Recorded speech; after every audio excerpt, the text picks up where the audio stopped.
Dakbayan sa Sugbo, dili mosagop sa rekomendasyon sa Interagency Task Force nga tugutan nga makagawas ang 10 anyos.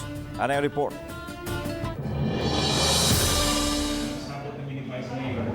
Gipasabot ni Konsyal Joel Garganira, ang Pangulo sa Emergency Operations Center, nga magpabilin ang higpit nga protokol sa dakbayan sa Sugbo. Apil nini ang dili pagtugod sa mga bata nga makagawas-gawas bisan kadtong nagpangidaron ug 10 anyos pataas. Makadugang lang kuno sila sa mga tao nga magtikaw-tikaw sa gawas, ilabi na sa mga mall. Gitanaw sa opisyal nga nagkataas ang kaso sa COVID-19 sa dakbayan sa Sugbo. Adunay 60 ka bagong kaso sa COVID-19 ang syudad.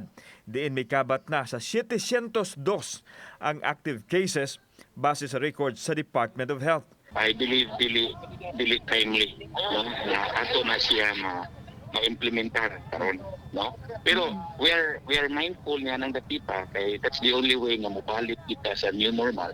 Samtang ipinayag sa tigpamaba sa Department of Health nga kinahanglang itisok sa mga ginikanan sa limpatakan sa ilang mga anak ang pagsunod sa mga health protocols. Ang Cebu City Police Office mag-agad lang usab sa hiniusang desisyon sa IATF.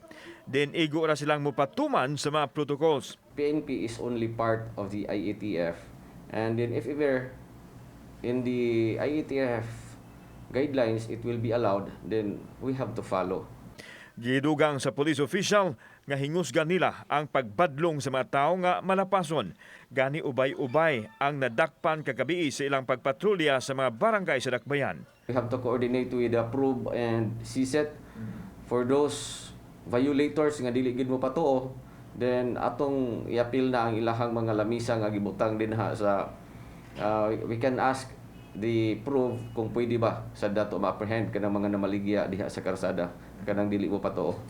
Kauban si Marlon Milgaso, ako si Alan Domingo. Balitang Bisdak.